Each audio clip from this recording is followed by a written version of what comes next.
the place for comic book and anime reviews.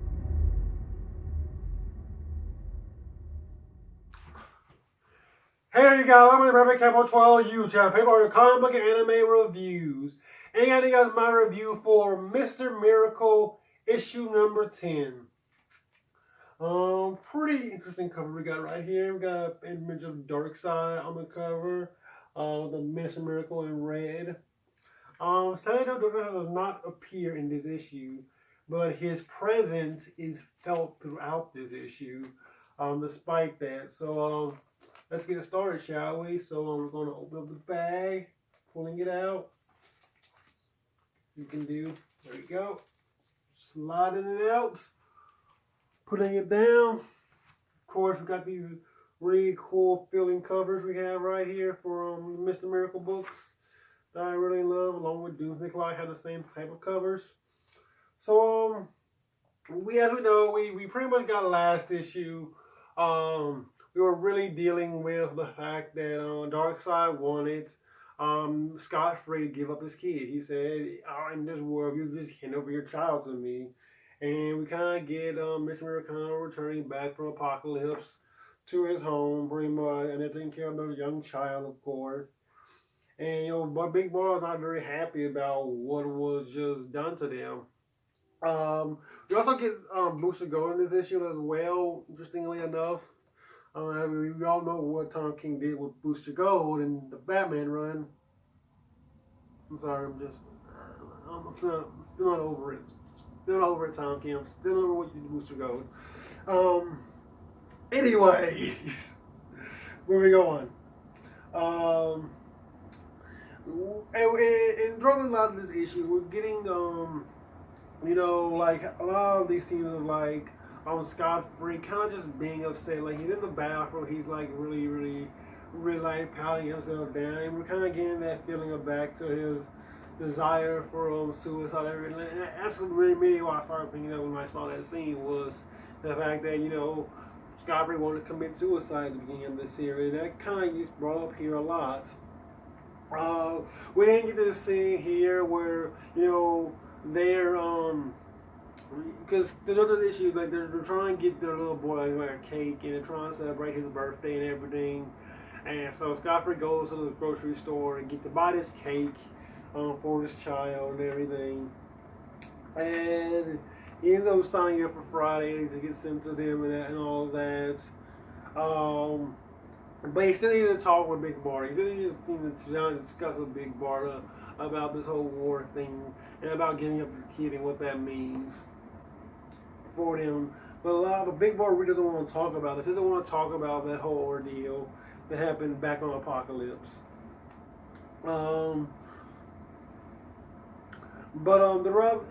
again, we're still kind of continuing on the issue throughout, and still like them trying to get all these things ready for their child's birthday, and trying to figure out what they're going to do, what they want to do going forward here. And Scott Free is really kind of like in this weird position of he doesn't know what to do. He doesn't know. He's trying to make hard choices right now, but he's unsure of himself.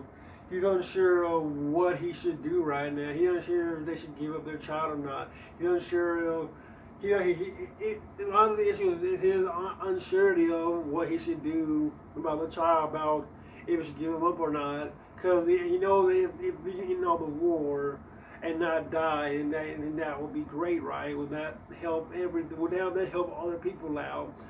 Yes, it would make him upset, but would it be good for him? And that's one of the conversations he had with one of those store clerks in the issue is he asked this kind of back and forth that's the clerk about like happiness and like if it's okay if I sacrifice this amount of happiness to make someone else happier. Also kind of like dealing with the anti-life equation also was kind of brought in that little conversation as well. And it's very interesting, to say the least. It's very interesting what choices Scott Free is having to make here in this issue. And it really adds a lot of depth to the character of Scott Free and Mr. Miracle quite a bit. If you think it is a very interesting storyline, story from one of the people who was helping decorate his house for like his son's birthday. and he tells him this weird story, this very weird story about this interesting story about this kind of golden retriever and him running this sun eater. It's a very strange story. It has very much drawn his career color, and he apparently made this with his own son, pretty much, who is son who can't talk, and they kind of made up the words together. And he pretty much like has like the sun eater kind of like the dog pretty much make a deal with the sun eater kind of who ends up like going to the sun. He ends up trying to eat the sun pretty much, and but in the end, like the golden retriever has to end up coming back and meeting with this young boy, and this young boy, he ends up becoming friends with him because the golden retriever comes from a place where they don't play with dogs, I guess. And but he meets this young boy, and they end up playing together, and he ends up forming a bond with this boy, and his bond makes him now want the sun to come eat the sun because he knows that it would make, I guess, all the humans on that earth go away and make that boy go away. And so he tells Batman, he pretty much gets Batman's help to come and take out the Sun Eater and save the day.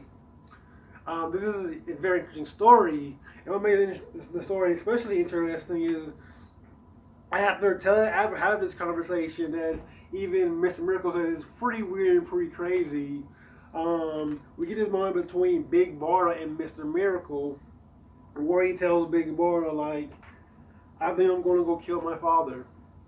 And of course, kind of apparently in the story that the man told him about like going to go to another outside force to kind of get help to stop the Sun Eater. He is going to, I guess, possibly go to an outside force to help him kill his father, Darkseid, pretty much.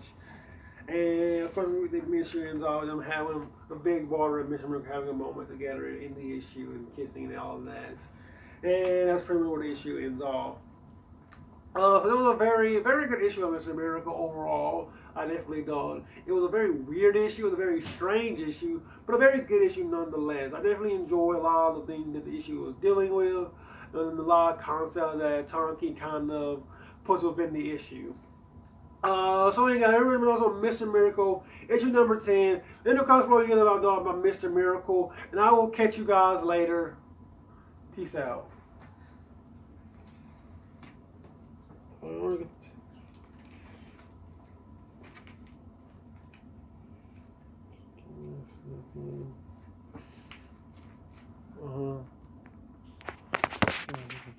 Yeah.